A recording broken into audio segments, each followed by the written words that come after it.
Merci, mes chers amis, d'avoir passé près de 2 heures à travailler, à écouter. Sans doute beaucoup de questions n'ont pas pu encore être posées par vous, mais faites-les moi parvenir, des questions ou des témoignages ou des inspirations profondes. Je veux faire en effet de la France le pays de l'excellence environnementale, non seulement parce que nous n'avons pas le choix, je l'ai dit tout à l'heure, il nous reste 10 ans pour agir, ou alors ce sera trop tard. Et moi je veux que notre génération relève ce défi et puisse transmettre aux générations futures un monde en meilleure forme, en meilleure santé, en meilleur état que celui que nous avons reçu. C'est non seulement la condition de notre survie à nous-mêmes, on le voit avec les dérèglements climatiques qui font des dégâts considérables et des drames humains insupportables à l'échelle de la planète. Mais je l'ai dit tout à l'heure aussi, c'est là que se situent les principaux foyers des conflits et des guerres de demain. Alors nous avons chacun à notre place à agir. Encore faut-il que la politique, que les lois, que les règlements, que les encouragements poussent les citoyens à aller dans cette direction. Et moi je crois que les Français ont toujours été en avance sur les responsables politiques sur ces questions. L'attention portée au cadre de vie, la sensibilité à la disparition d'un certain nombre d'espèces, le souci de donner une alimentation saine à ses enfants, les maladies respiratoires en particulier, qui sont en augmentation très très forte due à la pollution de l'air dans les villes, et puis la tristesse sur la disparition des paysages, sur la disparition des rivières, sur la disparition des mémoires, de l'identité paysagère. Et puis enfin ceux qui souffrent aussi dans leur profession, les petits agriculteurs qui font pourtant tant d'efforts et les éleveurs pour garder une agriculture vivante et qui pourtant sont pénalisés, je l'ai dit tout à l'heure, c'est aberrant, sont pénalisés lorsque eux-mêmes font l'effort de produire en protégeant ce bien public qu'est la nature.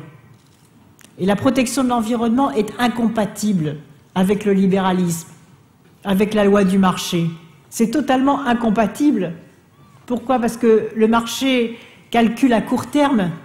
Par définition, il est prédateur des valeurs collectives. Lorsqu'on lui dit que l'eau est gratuite, que l'air est gratuit, que les sols sont gratuits parce qu'ils appartiennent à la collectivité. Donc toute entreprise ou toute activité humaine qui pollue l'eau, qui pollue l'air ou qui pollue les sols prélève un bien collectif et en fait une appropriation privée pour augmenter son propre profit aux dépens de l'intérêt général, parce qu'il fait quelque part une victime sur ce comportement.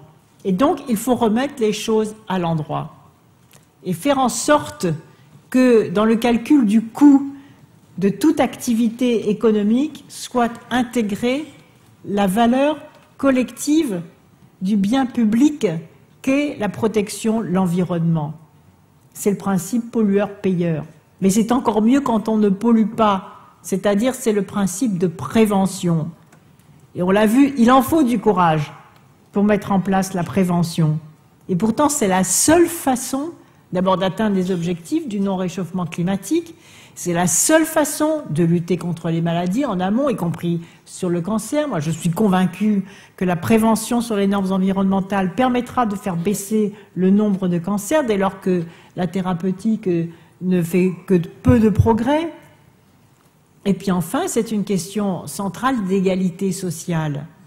Parce que la dégradation de l'environnement, que ce soit l'alimentation, l'air, le bruit, frappe d'abord ceux qui ont le moins de revenus. Et inversement, quand on progresse sur l'environnement, par exemple quand on équipe les habitations et l'habitat social, comme c'était dit tout à l'heure, alors ça profite directement puisqu'il y a une baisse des charges. Donc la protection de l'environnement est aussi un progrès social et contribue à la lutte contre la vie chère, puisque l'énergie renouvelable est bien moins chère. Donc vous voyez qu'il y a une cohérence entre le développement économique, le progrès social et la protection de l'environnement. C'est donc un enjeu majeur. Ce n'est pas quelque chose qui est accessoire. C'est quelque chose que je veux mettre, un impératif que je veux mettre au cœur du projet présidentiel. Ce n'est pas d'aujourd'hui que je le dis. Je l'ai dit, la France doit être le pays de l'excellence environnementale. Nous avons pris trop de retard. Il y a eu trop de recul. Il y a aujourd'hui trop d'écart entre les discours et les actes. Et ceux qui nous promettent monts et merveilles dans le domaine de l'environnement, qu'ont-ils fait depuis 5 ans? Ils ont drastiquement diminué les aides aux associations. Ils ont supprimé tous les emplois jeunes qui aidaient les associations environnementales. Ils ont autorisé les entreprises à polluer davantage. Ils n'ont pas transcrit dans le droit français la prévention sur les OGM. Ils ont refusé d'inscrire dans la loi sur l'eau le principe pollueur-payeur. Et enfin, ils ont reculé devant toutes les réformes concernant l'agriculture et ils se sont refusés à rétablir, ne serait-ce que marginalement, un peu de justice entre les aides données à l'agriculture durable et celles massives données à l'agriculture intensive. Alors il faudra que cela change, parce que les citoyens dont vous êtes sont en avance et attendent que cela change profondément sur ces questions-là. Il est déjà tard et je ne voudrais pas être trop longue. Et surtout, je veux que ce débat puisse continuer sur mon site Désir d'avenir, sur lequel vous pouvez venir par courrier, par l'intermédiaire de vos élus qui sont ici présents, par l'intermédiaire des associations, parce que je crois que c'est dans un mouvement citoyen que les pouvoirs publics ont l'obligation d'avancer et peuvent rendre des comptes, et que les choses peuvent aller assez vite.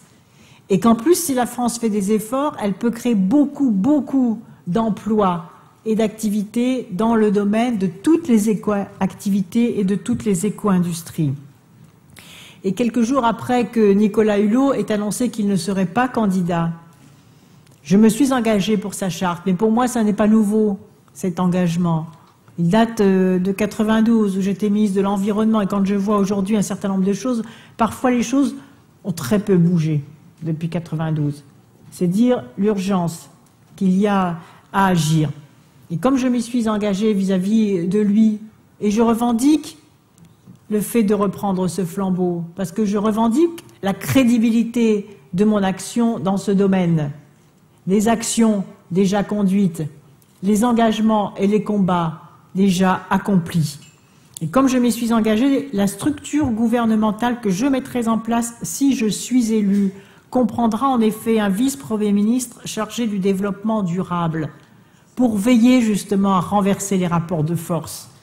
Et que chaque fois que le ministère de l'Industrie ou de l'Agriculture sera tenté de céder au lobby, il y aura un échelon gouvernemental qui imposera des arbitrages qui tiennent compte de la parole donnée, de la parole politique donnée et de l'excellence environnementale. Et puis je veux que les associations étendent leurs responsabilités par une réforme du Conseil économique et social qui intégrera un collège environnement, par le rôle joué par les associations de protection de l'environnement, je l'ai dit tout à l'heure, qui seront reconnues comme des véritables auxiliaires du service public, par l'intégration des associations de protection de l'environnement dans les comités d'entreprise, et je réponds au passage à la question qui a été soulevée sur les maladies professionnelles.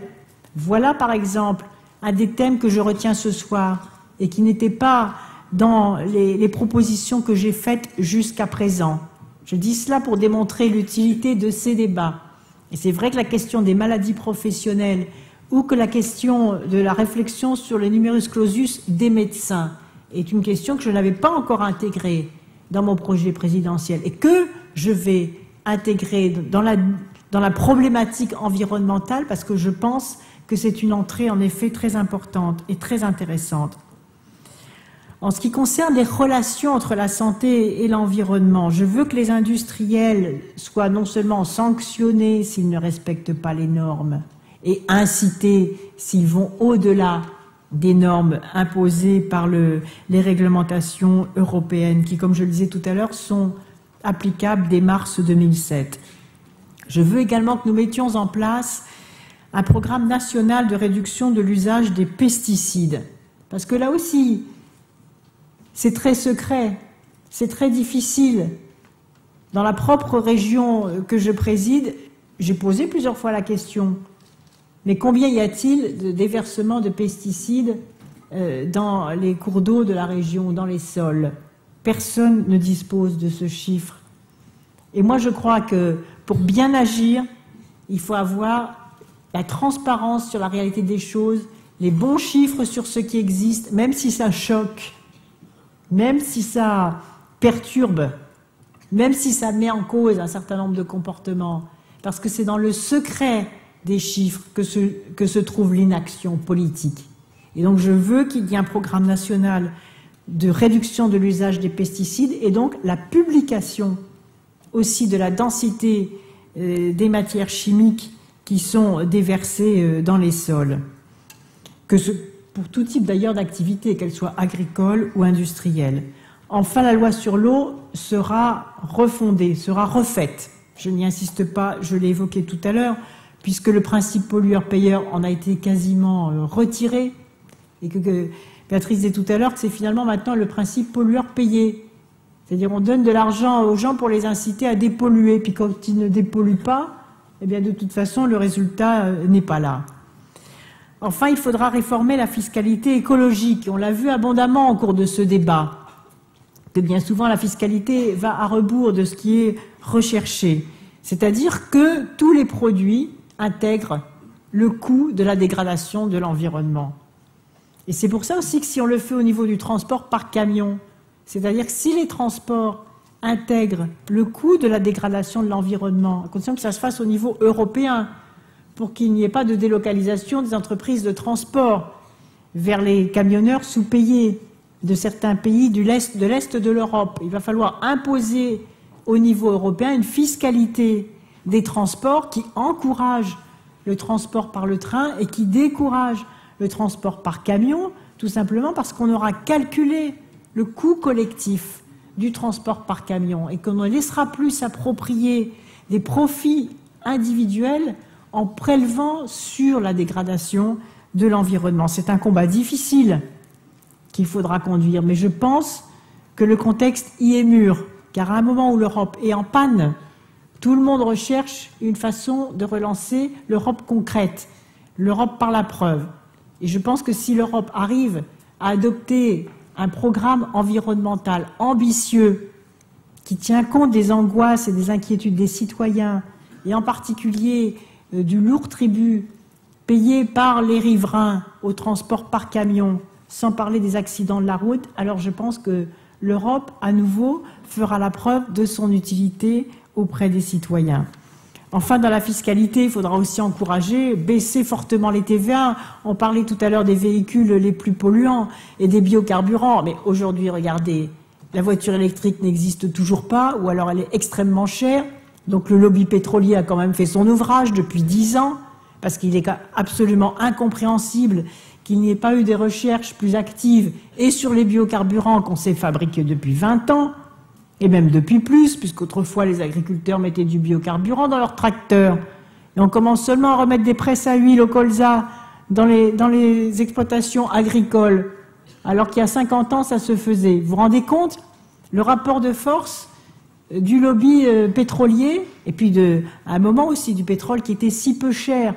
Donc il va falloir, à partir de la biomasse, valoriser à nouveau de nouvelles formes d'agriculture, développer les biocarburants, mais exiger aussi des constructeurs automobiles qu'ils investissent dans la recherche pour que les véhicules propres soient des véhicules peu chers, que ce soit les moins chers, qu'il y ait une voiture populaire qui roule au biocarburant ou qui roule à l'énergie solaire.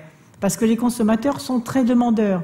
Et je suis convaincue qu'il y a là un marché fructueux et des créations d'emplois en plus à conquérir. Et que d'ailleurs, si la France ne se dépêche pas, d'autres pays nous dépasseront. Et en particulier, les Japonais investissent massivement dans la voiture propre. Or, c'est nous qui avons des marques connues dans le monde entier.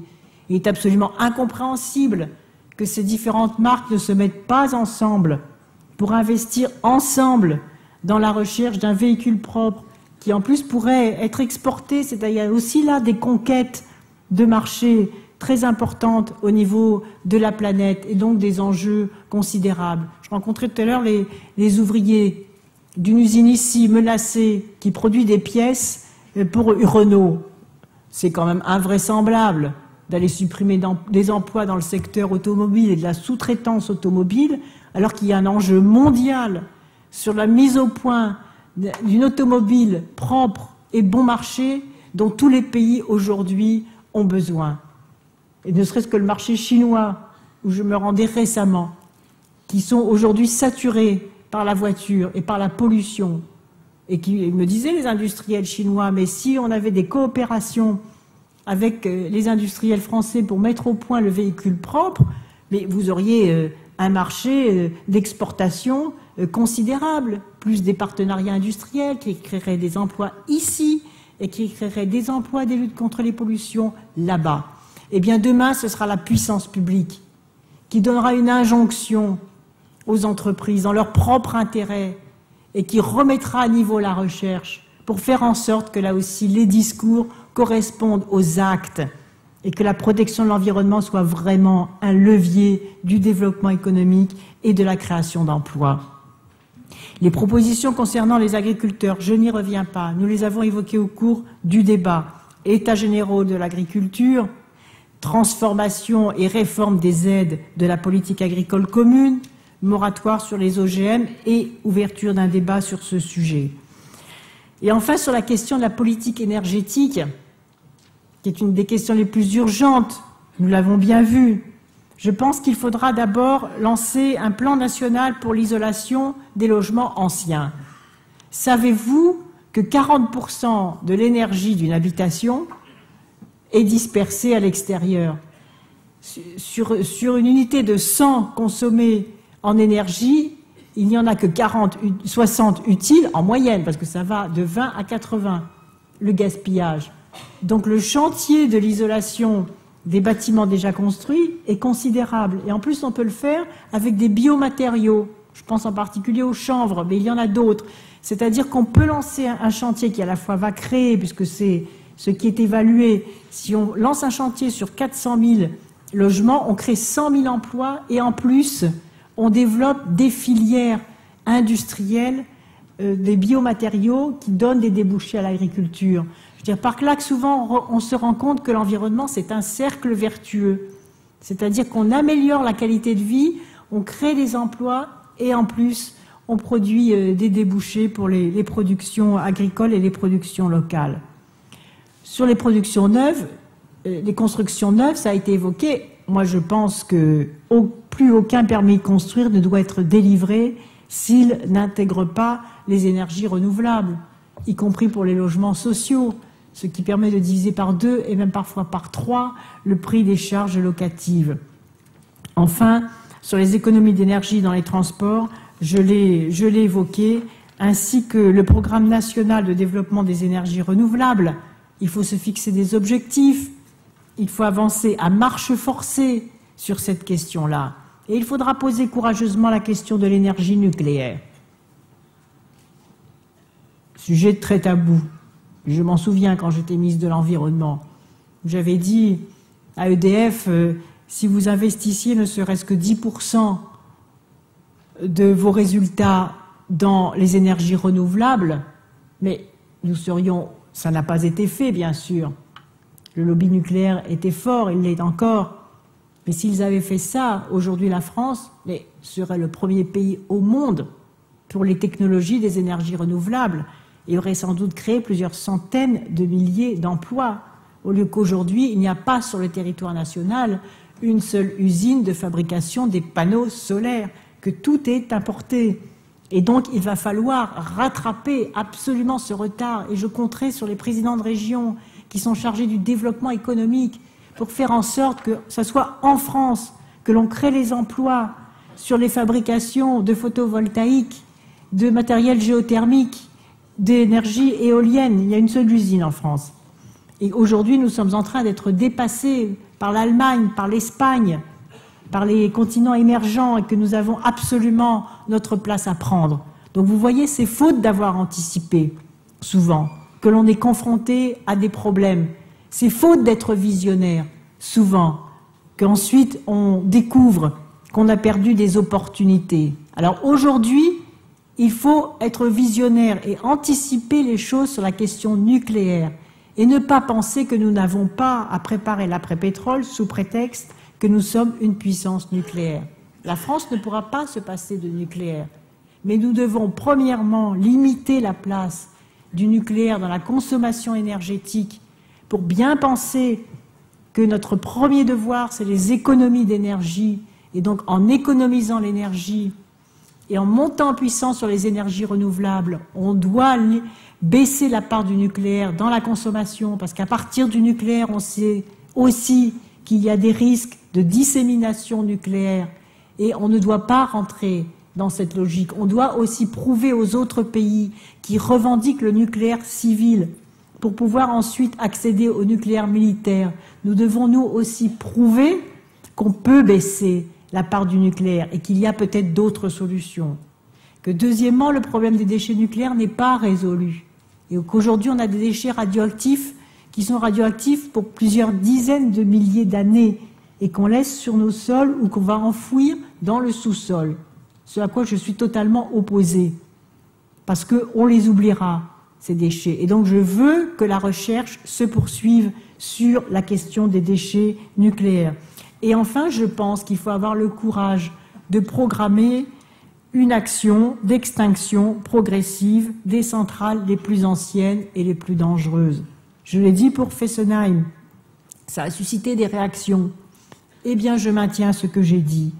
Parce que c'est souvent quand le responsable politique manque de courage qu'il est ensuite confronté à des problèmes et à des difficultés. Alors on peut toujours se dire, oh ben c'est dans 10 ans, dans 15 ans, ça ne nous concerne pas. Mais si, ça nous concerne. L'environnement, c'est toujours à long terme.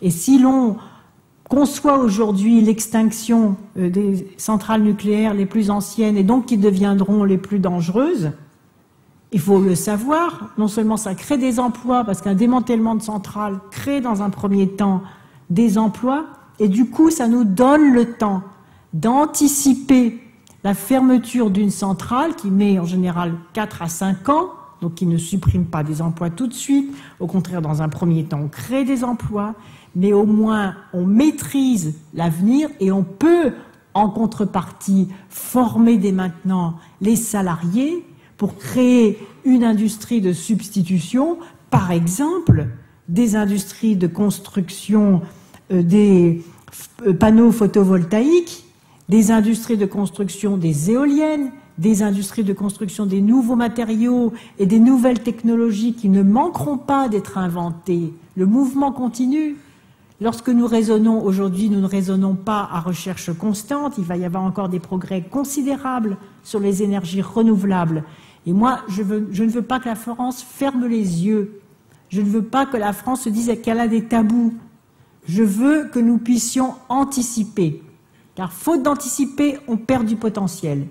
Et moi, je veux une France qui soit celle de l'excellence environnementale, celle qui a le courage d'anticiper, celle qui dit les choses telles qu'elles sont et qui ne se laisse pas intimider ou influencer sous le poids des habitudes de pensée, sur les poids des intérêts financiers, sous le poids de tel ou tel lobby ou de tel ou tel rapport de force.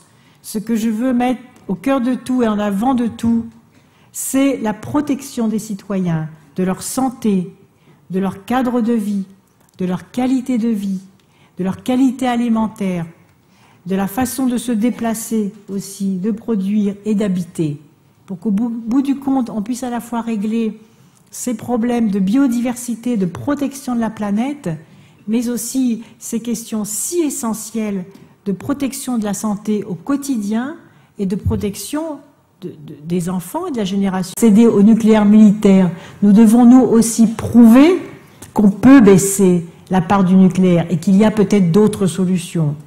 Que deuxièmement, le problème des déchets nucléaires n'est pas résolu. Et qu'aujourd'hui, on a des déchets radioactifs qui sont radioactifs pour plusieurs dizaines de milliers d'années et qu'on laisse sur nos sols ou qu'on va enfouir dans le sous-sol. Ce à quoi je suis totalement opposée. Parce qu'on les oubliera, ces déchets. Et donc je veux que la recherche se poursuive sur la question des déchets nucléaires. Et enfin, je pense qu'il faut avoir le courage de programmer une action d'extinction progressive des centrales les plus anciennes et les plus dangereuses. Je l'ai dit pour Fessenheim, Ça a suscité des réactions. Eh bien, je maintiens ce que j'ai dit. Parce que c'est souvent quand le responsable politique manque de courage qu'il est ensuite confronté à des problèmes et à des difficultés. Alors on peut toujours se dire, oh ben c'est dans 10 ans, dans 15 ans, ça ne nous concerne pas. Mais si, ça nous concerne. L'environnement, c'est toujours à long terme. Et si l'on conçoit aujourd'hui l'extinction des centrales nucléaires les plus anciennes et donc qui deviendront les plus dangereuses, il faut le savoir, non seulement ça crée des emplois, parce qu'un démantèlement de centrales crée dans un premier temps des emplois, et du coup ça nous donne le temps d'anticiper la fermeture d'une centrale qui met en général 4 à 5 ans, donc qui ne supprime pas des emplois tout de suite, au contraire dans un premier temps on crée des emplois, mais au moins on maîtrise l'avenir et on peut en contrepartie former dès maintenant les salariés pour créer une industrie de substitution, par exemple des industries de construction des panneaux photovoltaïques, des industries de construction des éoliennes, des industries de construction des nouveaux matériaux et des nouvelles technologies qui ne manqueront pas d'être inventées. Le mouvement continue. Lorsque nous raisonnons aujourd'hui, nous ne raisonnons pas à recherche constante, il va y avoir encore des progrès considérables sur les énergies renouvelables. Et moi, je ne veux pas que la France ferme les yeux. Je ne veux pas que la France se dise qu'elle a des tabous. Je veux que nous puissions anticiper. Car faute d'anticiper, on perd du potentiel.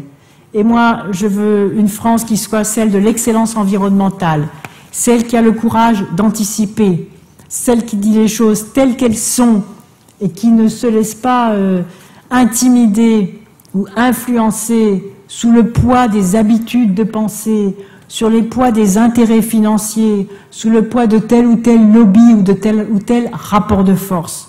Ce que je veux mettre au cœur de tout et en avant de tout, c'est la protection des citoyens, de leur santé, de leur cadre de vie, de leur qualité de vie, de leur qualité alimentaire, de la façon de se déplacer aussi, de produire et d'habiter, pour qu'au bout du compte, on puisse à la fois régler ces problèmes de biodiversité, de protection de la planète, mais aussi ces questions si essentielles de protection de la santé au quotidien et de protection des enfants et de la génération qui vient par rapport à la qualité de l'alimentation, par rapport à la qualité de l'air, à la qualité de l'eau, et par rapport aussi, et c'est une question à laquelle je réponds en passant, j'ai oublié d'y répondre tout à l'heure, par rapport aussi à la réduction des inégalités entre les pays riches et les pays pauvres. Car si nous imposons aux pays pauvres le mode de développement d'énergie fossile que nous avons adopté, mais nous les ferons courir à leur perte et donc à la nôtre. Et enfin, je terminerai sur la question sur les jeunes, parce qu'elle est liée d'une certaine façon, c'est-à-dire la vision, le regard que l'on porte sur une société, des valeurs que l'on porte aussi. Et quand vous parlez de la question des discriminations, on pourrait penser que c'est éloigné de la question environnementale, mais pas du tout. Je pense que c'est le même type d'éthique, c'est-à-dire toujours s'interroger au nom de quelles valeurs collectives nous avançons. Et moi, je veux dire à tous ces jeunes qui subissent ces discriminations et qui subissent un taux de chômage 2 fois plus important que pour les autres, même si le chômage touche tous les jeunes, hélas, aujourd'hui. Je veux leur dire que non seulement ils sont nos enfants, mais qu'ils sont notre chance. Et c'est insupportable que le potentiel des jeunes soit gaspillé, que cette énergie-là soit mise de côté, que ces discriminations nous font honte. Et je veux que tous les jeunes se sentent chez eux dans cette terre de France dont ils sont, et parce qu'ils sont français, vous avez eu raison de le rappeler.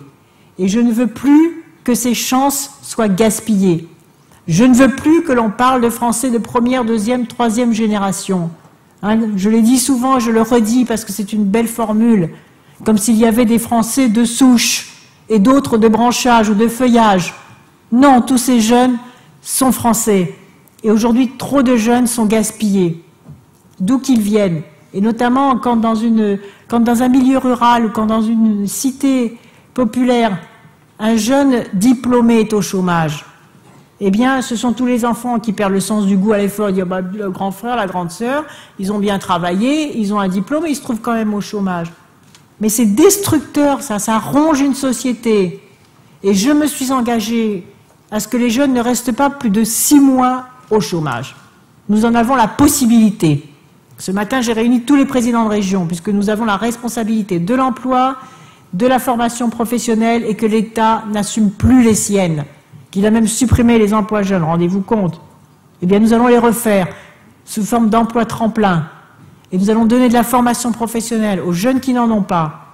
Et nous allons demander aux entreprises, en les aidant à assumer une forme de tutorat, de prendre des jeunes en apprentissage, rémunérés, que toutes les entreprises fassent un effort. C'est un mouvement de mobilisation nationale auquel j'appellerai les entreprises, parce que c'est aussi leur intérêt. Et si elles gaspillent les jeunes, alors qu'il y a déjà le taux de chômage le plus élevé pour les plus de 50 ans, donc on a déjà un travail considérable, notamment celui des femmes, qui sont brutalement licenciées des filières industrielles en perdition. On a déjà ce problème-là à régler. Donc si en plus on ne tend pas la main aux jeunes lorsqu'ils sortent de leur formation et lorsqu'ils ont envie de faire leurs preuves, mais alors c'est un pays qui va à la dérive. Et aujourd'hui la France va à la dérive parce qu'elle laisse trop de jeunes sur le carreau. Et donc moi je veux remettre la France debout dans ce que j'appelle l'ordre juste. Il y a un jeune qui a fait l'effort d'avoir une formation professionnelle. L'ordre juste, c'est de lui donner l'occasion de travailler, de faire ses preuves. Et à un jeune qui n'a pas de formation professionnelle, notre responsabilité, c'est de lui en donner une et qui corresponde bien aux besoins des entreprises. Et il n'est plus tolérable qu'il y ait d'un côté des entreprises qui ont besoin de salariés qui ne les trouvent pas, et de l'autre des jeunes qui aient des formations ou pas de formation qui ne correspondent pas aux besoins des entreprises. Il va falloir donc rapprocher tout cela pour que l'argent public soit bien dépensé et soit utilement dépensé. Voilà ce que je voulais vous dire. Je pense que l'énergie que vous donnez par votre présence ici ce soir, par vos questions, celles qui ont été posées, celles qui ont été pas posées, mais que vous avez dans vos esprits, je les ai non pas entendues, mais je le sens par vos regards attentifs. Je voulais vous dire, comme le dit Bernard, que je n'ai pas de doute sur cette démarche que j'ai entreprise, ce temps passé à l'écoute, à la réflexion, au dialogue, à la préparation, parce qu'en plus ça me fait beaucoup travailler avant de venir vers vous dans ces débats, donc j'approfondis, du coup j'apprends plein de choses aussi, j'approfondis tous ces sujets dont je viens parler, sur lesquels je viens échanger, pour être à la hauteur de votre attente et des questions qui me sont posées. Je ne viens pas comme cela, le nez au vent. Mais je viens en ayant beaucoup approfondi les choses et rencontré déjà beaucoup de spécialistes avant de venir vous voir. Et je vous remercie d'avoir apporté votre pierre ce soir à mon édifice. Que vous votiez ou que vous ne votiez pas, pour l'instant, pour moi, parce que je pense qu'il y a une certaine diversité dans cette salle. Des personnes aussi qui sont venues voir. Eh bien, je veux rassembler le plus grand nombre de Français parce que je les aurai écoutés. Et quand je vais m'exprimer sur la vision que j'ai de la France, le désir d'avenir que je veux construire avec vous, je serai plus forte parce que l'écho de vos voix résonnera en moi. Et donc je sais que je devrais être à la hauteur du temps que vous avez pris, de la patience que vous avez eue, de la parole que vous avez exprimée. Et cette parole-là, elle va continuer à résonner en moi. Elle va me porter, elle va m'élever. Et c'est très important parce qu'avec votre parole, je veux élever la France. Merci ce soir de m'avoir fait franchir une nouvelle marche. Je vous dis à bientôt. J'ai envie avec vous de gagner pour la France en 2007.